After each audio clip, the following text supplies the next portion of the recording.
At sino ba siya? Bakit untouchable? Arrest number 52, Edniel Parosa, please come in. Edniel.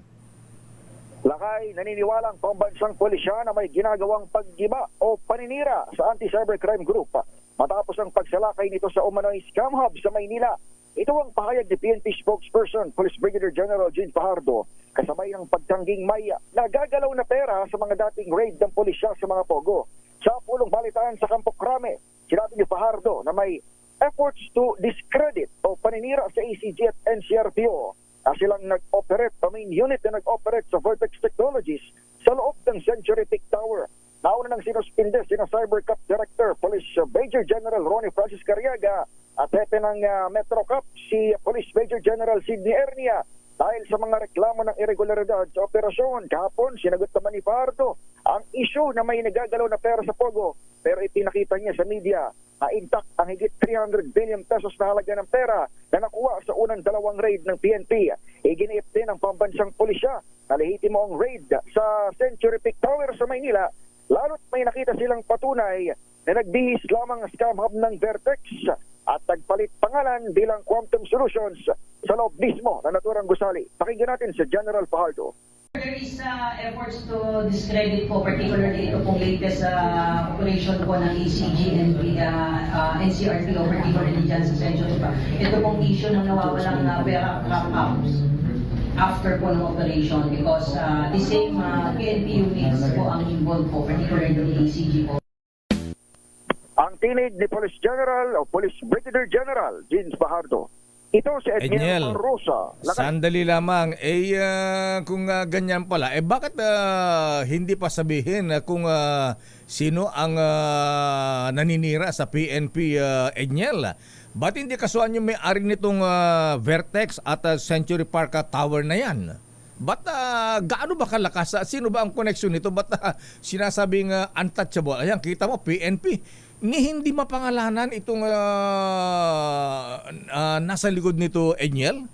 Anong meron siya?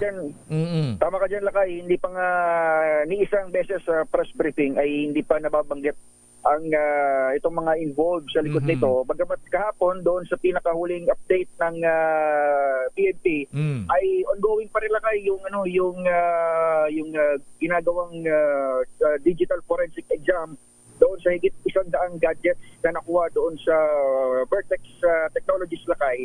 At dito manggagaling yung pinakakaso na isasampab doon sa mga may-ari ng nabanggit na lugar. Ang tagal naman yan, Edniel, bago naman nagsagawa ng raid, meron na silang background kung anong klaseng operation yan eh.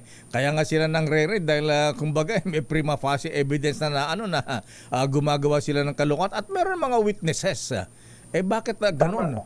Ni hindi mabanggit yung pangalan. Hahayaan ba ng PNP Chief General Marbil, sir, na kaya kayong paikutin itong may-ari nito? At sino ba ang connection nito? Ayan, pati mga law enforcers po, mga kaibigan, hindi mabanggit ang pangalan, hindi makasuhan. Sino ba ito? Tama ka dyan, Lakay. At ito ka, binabanggit nga ng General Fajardo na naniniwala silang mayroong efforts to discredit hindi lamang itong ACG, kundi siyempre kapag sinabi mong raid ng police, damay na naman ng buong PNP nga. Yes, so pinakahuling na akong Lakay, hindi lang yung mga pera. Hindi lang PNP, pati PAOK, NBI, ayan, bakit tahimik sila, Ayan, samantala itong sinasabi may-ari dyan Chinese national, hindi ang Pinoy. Yung Chinese national na binabanggit mo, kay yan ata yung yan ata yung same personality na nagkaso rin noon sa head ng isang media outlet.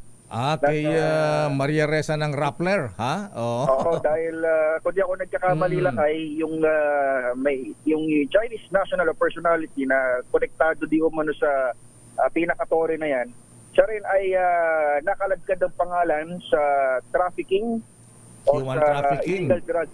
Illegal drugs, naku, bigat nabanggit yung nakaladkad yung pangalan niya ron at yun yung dahilan kung bakit siya nagkaso doon sa Rappler, Lakay. At ngayon, isa sa kanyang mga properties ay ito nga, sinalakay ng PNP at mayroon ng umano'y efforts para i-discredit ang pambansang pulisya pagtapos nito. Ayan ang tanong dyan. Super yaman daw ito at saka super impluensya. Ayan, di lang natin malaman kung saan malakas ang impluensya. Sa Malacanang, sa Krame, sa Aguinaldo, kung saan pa. Alang ya. Biro mo, pangalawang raid nito sa kanyang kumpanya, sa kanyang building, hindi makasuhan. Anong meron? Tama lang kay parang pangatlo na nga ata kasi parang twice Pangatlo na?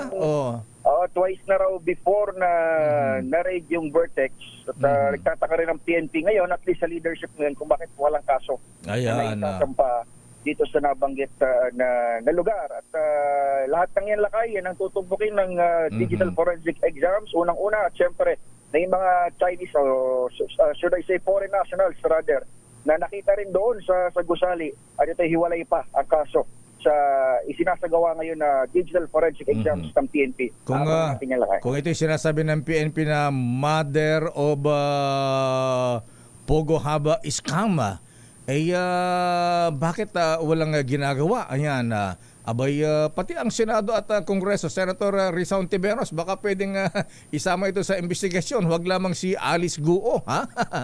Mukhang mas matindi ito. Kaya ba ipatawag ito ng Quadra Committee? Ayan, kaya ba ipatawag ito? Lakay kung na-raid ang mother, mukhang malakas ang father. Yan ang tanong dyan.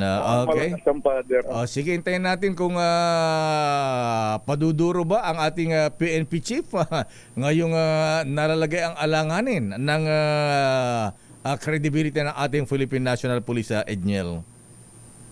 Yan muna ang update lakay mula dito sa Campo Crame. Ito si Edniel Parrosa, nag-uulat para sa DZRH. Una sa Pilipinas, una sa Pilipino.